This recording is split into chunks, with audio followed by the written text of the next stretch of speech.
पहलवान की पत्नी ने जब मंत्री की बात सुनी तो वह मंत्री के इरादे समझ गई। उसने फिर से दिमाग से काम लिया और कहने लगी, आप मेरे साथ अंदर बैठिए। इस प्रकार पहलवान की पत्नी मंत्री को बुलाकर अंदर ले गई और उसी चारपाई पर बैठने को कहा। मंत्री जैसे ही चारपाई पर बैठा तो वह भी सीधे कुएं में गिर पड़ा। मंत्री को देखकर राजा कहने लगा, मंत्री जी, तुम यहाँ कैसे? तब मंत्री ने कहा, महाराज, आप यहाँ कैसे? राजा ने जवाब दिया कि मैं पहलवान की पत्नी की खुशामद में हूँ, अब तू भी आ गया है तो और भी अच्छा हुआ। इस प्रकार राजा और मंत्री कुएं के अंदर फंस जाते हैं। 2-4 दिन बीतने पर राजा के सेनापति ने विचार किया कि राजा को ढूंढने के लिए मंत्री भी पहलवान के घर गया था, वह भी लौटकर अभी तक नहीं आया। मुझे भी चलकर देखना चाहिए कि उनके साथ आखिर क्या हुआ है। वह कहीं पहलवान की पत्नी के पास ही तो नहीं रुक गए, न जाने दोनों वहां क्या कर रहे हैं। यह विचार करके सेनापति भी पहलवान के घर की ओर चल देता है।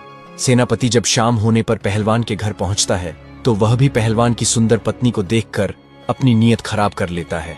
पहलवान की पत्नी सेनापति को भी अपने घर के अंदर ले जाती है और उसी खाट पर बैठने को कहती है।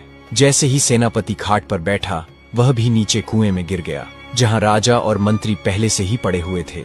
जब राजा और मंत्री ने सेनापति को देखा तो कहने लगे, सेनापति, तुम भी यहाँ आ गए? सेनापति बोला, अरे महाराज, आप भी यहीं हैं?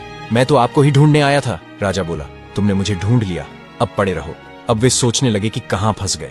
वह तो पहलवान की पत्नी को लेने आए थे और उल्टे उनकी ही जान के लाले पड़ गए। अगले दिन राजा के कोतवाल ने मन में विचार किया कि मैं भी चलकर देखता हूँ कि महाराज, मंत्री और सेनापति अब तक क्यों नहीं लौटे। जो भी पहलवान की पत्नी के पास जाता है वह लौटकर क्यों नहीं आता है।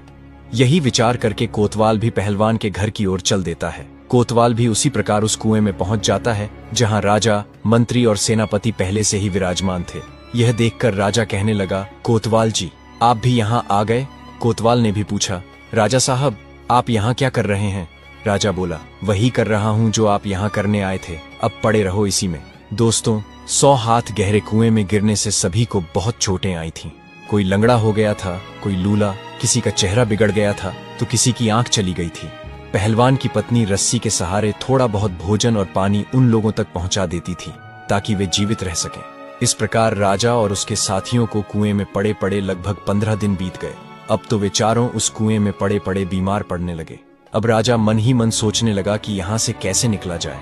अब वे बहुत दुखी हो गए थे। उन्होंने आपस में सलाह की कि किसी तरह पहलवान की पत्नी से गिड़गिड़ाकर माफी मांगकर बाहर निकलना चाहिए। बाद में हम इसे इसके किए की सजा जरूर देंगे। यही सोचकर राजा ने पहलवान की पत्नी को आवाज लगाई और माफी मांगते हुए कहने लगा, हमें माफ कर दो और हमें यहाँ से बाहर निकाल दो।